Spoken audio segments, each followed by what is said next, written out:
ஐடாஸ் cutter உடஞ்சி போனதோடு அவங்க என்ன பண்ணாங்க, அவங்க ஆல்ரெடி எம்பிபிஎஸ் படிச்சுட்டு இருந்தாங்க. திரும்ப போய் எம்பிபிஎஸ் படித்து நம்ம திண்டிவனம் இருக்கேன் நம்ம வெள்ளூர், அங்கே வந்து அவங்க திரும்ப வந்து ஒரு மெடிக்கல் மிஷினரியாக டாக்டர் மிஷினரிக்காக வந்தாங்க, மருத்துவ ஊழியத்துக்காக வந்து.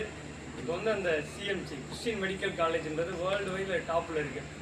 அவங்க இதில் என்ன ஒரு பெரிய விஷயம்னா, அவங்க வந்து ஃபஸ்ட்டு அவங்க அந்த ஒரு அந்த மனதுருக்கு இருந்துச்சு, ஐயோ இப்படி இறந்துட்டாங்களேன்னு. இந்த ஒரு காரணம் தான் அவங்களுக்கு பெரிய இடத்துக்கு கொண்டு போச்சு. அவங்க போய் நல்லபடியாக படிச்சுட்டு வந்து அவங்க அந்த மாதிரி ஆரம்பித்தாங்க.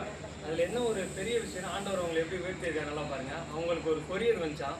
கொரியரில் என்ன வந்துச்சுன்னா, அந்த மாதிரி ஐடாஸ் கட்டர் இந்தியான்னு வந்துச்சான். இது வரைக்கும் எந்த கொரியர் எதுலேயுமே வந்து இந்த மாதிரி வந்ததே கிடையாது. இந்தியான்னு வந்து இல்லை, அட்லீஸ்ட் சென்னைன்னு வரும், இல்லை மும்பை அணி அந்த மாதிரி வரும். இவங்களுக்கு வெறும் இந்தியான்னு வந்திருக்கு. காரணம் என்னென்னா, அவங்க வந்து எல்லாராலையும் தெரிஞ்சிருக்கப்பட்டிருக்காங்க. இனி வரைக்கும் இந்த சிஎம்சி வெள்ளூரில் இருக்குது. ஆசியாவிலே இப்போ ஒரு பெரிய ஹாஸ்பிட்டலாக அவங்க தான் கட்டியிருக்காங்க. அவங்ககிட்ட இருந்து என்னென்னா, அந்த ஒரு மனதுருக்கம் தான், அதான் ஒரு பெரிய விஷயம். மனதுருக்கம் இருந்துச்சு, அதனால் ஆண்டவர் அவங்க பயங்கரமாக பயன்படுத்தியிருக்காங்க. கர்த்தருடைய நாமத்திற்கு மகிமை உண்டாவதாக.